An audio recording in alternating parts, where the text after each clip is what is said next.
Welcome to Golden Black Live, Friday, January 12th edition. Special guest Ray Davis will join us here in a second.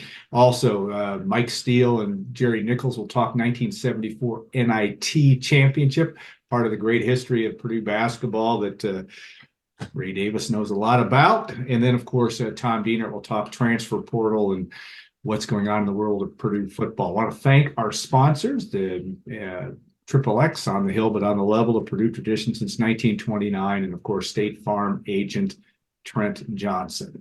All right, Raphael Davis joins us. He is a busy man, so we're grateful for his time. Big Ten Network analyst extraordinaire, and the work that it's sometimes it's kind of fun for Purdue fans. It's kind of the old Purdue show. Not that you're old, but you and Bruce Weber working together, Right, and then right. that Hummel guys out there too from time to time. A lot of fun. But I'll start with you just on looking at the Big Ten race, and it's taking form to some extent. Obviously, Illinois gets a big win last night, hangs on for dear life to do so. Wisconsin's a game and a half ahead of your alma mater, Purdue, that most people felt like was the clear-cut favorite. Are we seeing anything to form? Wisconsin, you look at Wisconsin's schedule down the road, boy, they don't have to go to a lot of tough road places, it doesn't seem, if Right. I've done my analysts right. Where do you see it right now? Is Purdue in peril? Purdue just need to hang in there and do what it needs to do? How do you view that? Oh, I think it's interesting as a fan to put on my fan hat and kind of take Yeah. off the Big Ten Network. Is each year Purdue wins the Big Ten and doesn't make a run in the tournament. No one cares about winning the Big Ten. Yeah. Every time, every year is who cares about winning the Big Ten? No one cares about winning the Big Ten tournament. Let's make a deep run in March. And I think it's funny when you see kind of the fan base kind of now it matters. Now that we're Yeah. behind, it matters again. So I think it's one of those things where you look at it, Wisconsin has separated themselves. They've taken care of business. They've caught teams at the right time. I mean, you caught Michigan State early in the middle of their struggles. I mean, you get a couple good wins. I think anytime Wisconsin has an athletic wing, has a big athletic wing. From my days, it was Sam Decker, Nigel Hayes, and those dudes. It just makes them better. I mean, because they don't Yeah. beat themselves. They don't turn the ball over. They don't gamble on defense. They take care of the glass. And then when they have those athletes like a AJ Storr or like a John Blackwell, it allows them to play up tempo, get in transition, and then they're able to compete with the athletic teams. And last year, they just didn't have the athleticism. They had the guys to win close games, but not the athletic guys. But I look at Purdue and they got some work to do. They got some catching up to do because Wisconsin, you look at their schedule and they will continue to add some separation. So Purdue has to go out there and win a lot of the road games. Winning in Mackey, I mean, I think that's going to be good for Purdue, but I think it's going to be about winning on the road. Because, I mean, Coach Payne would always say you take care of home and you win half of your road games and you'll be right there to compete to win the league. So I think this year is going to have to be maybe they win 75% of their road games. And I think the struggles at Nebraska played really well. They Yeah. threw in a bunch of shots. Like Tominaga threw in some. Wiltshire played great off the bench. It's one of those things where when you beat Purdue, you look at even Northwestern, and your team has to play a perfect game. And like Coach Hoiberg talked about that before the game even started in the media. He said we have to play a perfect game to even be in the game. And then we have to have some things go our way. Well, they played a near perfect game when you look at it. They shoot 51% from the field. They make 14 threes, around 60% from three-point line. And then they competed on the glass. Purdue tries to bully on the glass. Nebraska was -4 there. But where they made up hay, where things kind of went their way, was Purdue turned it over 14 times, and then Nebraska scores 18 points off of those turnovers. So just like the Northwestern game, Purdue turns it over 17, 18 times, and Northwestern takes advantage of that. And then Nebraska, they only turn it over 9 times. And I was talking to Lou Jack about this the other day, is if I was nitpicking with Purdue, it would be that. It would be the turnover percentage defense. It's one of the worst in Yeah. the country. They don't pressure you on the wings. They don't get into you. I mean, I was in Mackey the other day, and I don't even see the play hard sign about a court Yeah. anymore when they're counting turnovers. So I Yeah. think that's why guys like Tominaga or guys like Wiltshire or even Sam Hoiberg off the bench, they're comfortable to be able to come in the game and make plays. So I think Purdue has got to kind of pressure more defensively on the wings. And I think offensively, they can't go out and get beat in the paint. even if Zach has an off night. They got to have – that's why you bring in Lance Jones and Cam Heide as a redshirt freshman. Braden Smith has gotten better at it. They got to attack the lane to make plays for themselves at the basket, not just depend on post-ups. Yeah, I think that's an excellent point. And it is interesting. You, as a former defensive player of the year, though, that still is just watching that game and what Tominaga did and Hoiberg did shooting threes that were borderline out of your mind, but Tominaga does that. We've seen that. So, I mean, what do you, as a defender, if you're Lance Jones or Braden Smith or whoever's out on the wing trying to make the play, how do you deal with it almost mentally when that's going down? Because it was going down on a game or a shot by shot basis in that game. You got to follow your principles. Like some of them, yeah, like Tominaga threw one in, but I can remember specifically Lance Jones went under a screen. Yeah, you went removed, and I've been in Paint's defensive system. I know scouting reports. There's no way on earth Paint is telling guys to go removed on Tominaga or even C.J. Wilcher. You stay tight on those guys. You stay tight to their body. You don't let them get the shot up. So if you do make that mistake defensively, yeah, they threw it in, but you made the mistake. So I think a lot of it is scouting report stuff, staying tight to shooters, knowing personnel, KYP, know your personnel, but then also just you got to get tired of being a bad defender. And I think that's where I got my career. I got tired of in practice getting picked on in practice. Like I'll be on Coach Owens' team and Coach Gary will be running plays to pick on Ray. So you get picked on in practice, you go play Michigan, John Beilein is picking on you. So you got to get tired. Or even in the game, you see Marcus Domask or Boo Booey, they're pointing at other guards to come set them a ball screen to get them a switch because they know Purdue's guards will switch. And they're wanting certain guards to guard them. And I think you got to get tired of being the guard that gets called out. I mean, I think Purdue's perimeter just got to defend better. Lance Jones cannot guard everybody. And I think if you look at the Penn State game, Kanye Clary and Ace Baldwin, they can both get going. You look at how they beat Michigan. Even the other night, they were on a tear. Against Northwestern, Ace Baldwin just doesn't score in the second half. If Ace Baldwin gets going, if they both get going, they're tough. So Lance Jones can't guard both of them. Brandon Smith, Fletcher Lawyer, they're going to have to move those puppies and keep the ball in front. And then like I was talking in the studio the other night, playing Penn State is similar to playing a non-conference game, kind of in a sense. They have those two small guards. They're quick. They press you the whole game. And I think this is really going to be a test for Purdue's perimeter because you even think about DeMarco Dunn coming in off the bench, what he did against Michigan. They have three guys that can really go get their own basket and spread you out. So no, you're not seeing a walk in the park come Saturday afternoon for Purdue. I mean, it could be a competitive game. Yeah. Oh yeah, no, because I mean Penn State. I mean those guards they're not chumps. I mean you got Kanye Clary is one of the most improved players, not just in the Big Ten but in the country. He went from 4 points a game to I think now he's at 19, 20 points a game. And I mean he's to that left hand. He's attacking you, and they go right at you. And Ace Baldwin the other night against Northwestern had 8 steals. Yeah. So I think those two guys they come to play every single night. It's going to be a game where Purdue's going to have to dominate. Purdue's going to have to score because the thing is that Penn State, if they can't score, they can't press. So you're going to have to defend them because once they start scoring, they're making shots, and they get into that press. That's where they get people. I think they force 17 turnovers a game. And that's their MO. And a problem, and it has been a problem for Purdue in its down moments, certainly this season. All right, a bigger picture question. Lots been talked about the fact that Michigan State is the last Big Ten team to win the national championship. Certainly Purdue is going to be in that conversation, and there may be somebody else in the league.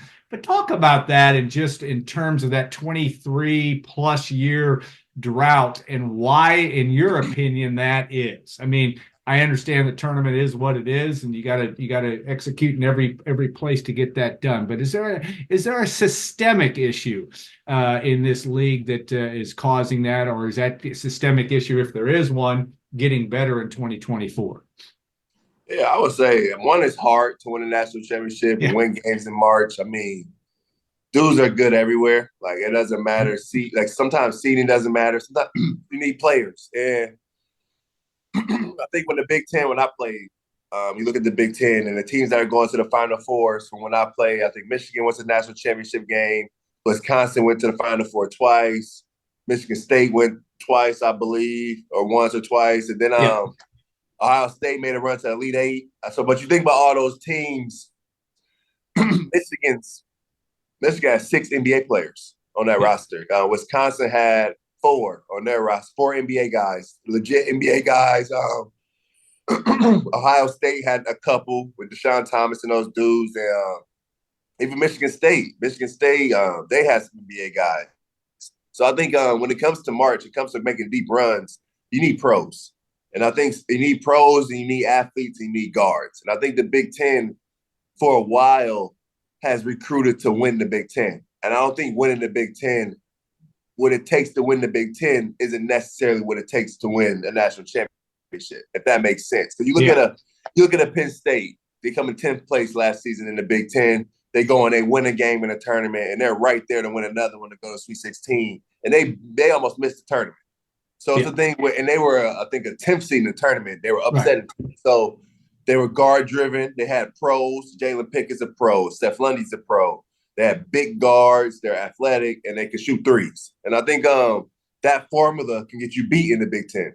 You go play at Wisconsin. You go play certain schools that can get you beat. So I think now you look across the league. I think the league is more guard driven. I don't think it's as post up heavy. It's a little faster. You see Nebraska putting up 88 points. You see Iowa putting up 86 points. Purdue has gotten there.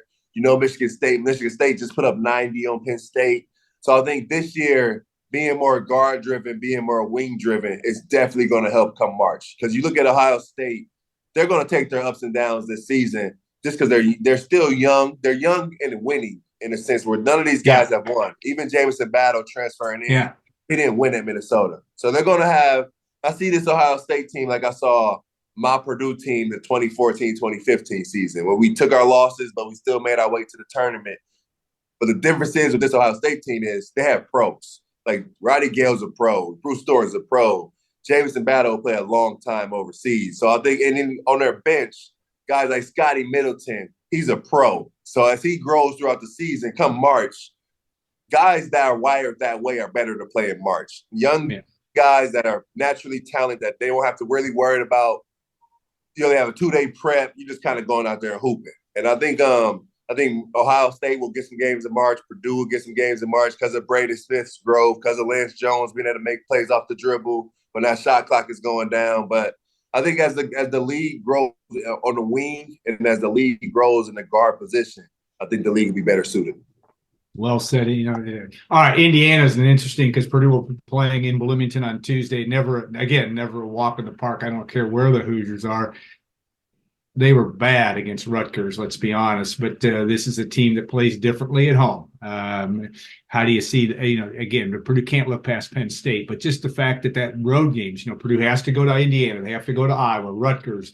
They have Wisconsin on the road. They're all games Purdue can win. Down the stretch, they have to obviously go to Illinois too. But it starts, will be an interesting one on Tuesday in Bloomington.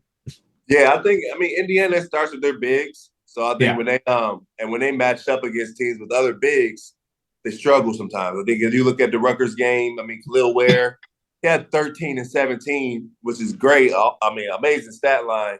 I think he was 50% from the field, 5 of 10. Malik Renew, 5 of 10. I think their guards didn't give them anything. I think they were 8 for 27 from the field, only 18 points. And that's between not just their starting guards, all of their guards.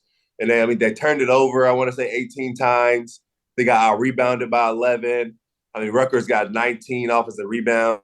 So I think Coach Woodson's going to go back to the drawing board. That's not going to happen. So you should expect a tougher team. But I think if it's Indiana's guards have to just play better. Mackenzie Mbako is a freshman. You can't necessarily depend on freshmen in the Big Ten. But Trey Galloway, Xavier Johnson can't get ejected out of games. He just it's not funny, it's not cute, it's just not okay for you to be on the road. And you look at their plus minus with Xavier Johnson on the floor, they were +1. And then once he left the game, it was over. So I think he's going to have more focused mindset. I think Woodson's going to have some meetings with him. They're going to talk it out. But I think if Indiana's guards, they don't get anything from their bench, I can see Purdue running away with it. I think Purdue understands the rivalry. They got swept last year. I think you look at last. I mean, I came into Purdue and I hadn't even played at Purdue yet, and I was running suicides for Purdue getting swept the year before with Lewis Jackson Yeah. and Rocky Humble senior year. They got swept that year, and we ran from that the next year. So I think they're going to feel those Indiana losses last year. I think they're going to come out with a focused mindset and take care of business. All right. This is why you're one of the best at what you do. With great analysis, and we appreciate it. I do want to talk one last question on crew life, and that's a passion of yours and your foundation and all the work that you did in Fort Wayne. A lot went on over the Christmas holidays season as well. Tell me what's next. There's always something next in that world, but get me up to date on what's going on with crew life. Yeah, we just like you just said, Christmas, we fed 30 families, Christmas dinner. We got gifts and toys for 7 other families, which was really cool. That was a lot of fun. And then now we have our cheerleading camp, our youth cheerleading camp. That'll be February 16th at Southside High School. It'll be February 12th through 15th. And then the young ladies, they'll do a halftime performance at the basketball game on the 16th. So that'll be fun. That's always fun. So we're doing that. 40 girls, 40 young ladies, you get to attend for free if they cannot afford the $25 fee. But then outside of that, I actually we have the opportunity to raise some funds, and we were able to get selected by the NBA All-Star Committee that we're going to take some boys, some young kids to the All-Star weekend, NBA All-Star weekend. That'd be awesome. So we're taking 6, 7 boys and a few of our coaches. We're going to go down for Saturday night of All-Star weekend, and we're still raising funds to be able to attend Friday night. So if you want to donate to help us attend Friday night, you go to RaphaelDavisBasketball.com. But we're doing that. We were selected as a nonprofit that's able to do that Saturday night, so that's going to be a bunch of fun. A lot of the kids that we're taking a few 3 high schoolers, we're taking 3 middle schoolers, and then 2 elementary kids. So it's gonna be a bunch of fun. The kids are they're gonna have a bunch of fun, and we're gonna take them throughout that day. We're gonna have meetings with not just with the basketball stuff. I have some things lined up where they're gonna be able to meet a retired engineer, a retired pharmacist, different career fields. So that's a bunch of fun. Then we're gonna have 2 spring break camps. We're working to have our first spring break camp in East Chicago, Indiana, at the high school where Etwan Moore played, where one of our coaches, Anthony Brown, he was a walk-on on Purdue. Yeah. He played there. And then we're going to have our Fort Wayne spring break camp. And then we're also working on our Indianapolis spring break camp. So we normally just have our Fort Wayne camp, but this year we're trying to do, because it's all different weeks. So we're trying to do Fort Wayne. We're trying to do East Chicago. We're trying to do Indianapolis. And then we're actually working on West Lafayette. We just haven't found a gym yet. So that's what's we're in the spring of our stuff. And now we have our Lewis Jackson is going to be leading our AAU program that we're going to start. We have a 7th grade team, and we're trying to put together a 6th grade team. And Lewis Jackson is going to be leading that. And it's just been a lot of fun. It's been a whole bunch of fun, and the kids are really enjoying it. We have our spring college trip coming up. That'll be come April, our spring college trip. We're going to go to a university for a weekend. So it's just a bunch of cool stuff to be able to get the kids moving, getting them out of town, and getting them to see different things that they maybe normally not saw. Yeah, I love the fact that you talk about the need for exposure. And not everybody's going to play in the NBA or play sports professionally, but learn about sports, learn about engineering. And nobody is doing it better than you, Ray, and it's making a difference. You make a difference when we get to watch you on TV. We love that. But that's important. This is truly important, and I'm so glad that you're making that happen. And anything we can do to support you, we will do that as well. So, Ray, have a great weekend. Enjoy the basketball. I know you do. Any trips to Mackey in terms of coverage in the near term, to your knowledge, at this point? Do you know? No, I am actually in studio 5 nights a week now. So I'm all. You're not going to do all studio throughout the Big Ten season. Okay, got it. Yeah, I'm studio. I got 6 days a week. So 6 days a week I'll be in studio. So it's not much time to do much else. I will be the Thursday night games in Mackey. I will be there as a fan though. So yeah. All right. Yeah. All right. We get that. That's always it's a heck of an environment there. A lot of fun to be part of that too. All right. Have a great rest of your day. We'll be back in a little bit here for segment 2, and that we'll be joined by the NIT guys. And that, of course, Mike Steele and Jerry Nichols, they will be part of a ceremony tomorrow in Mackey Arena at halftime, I believe, as Purdue takes on Penn State. Thanks again, Ray, and we'll be back in 2 minutes on Golden Black Block.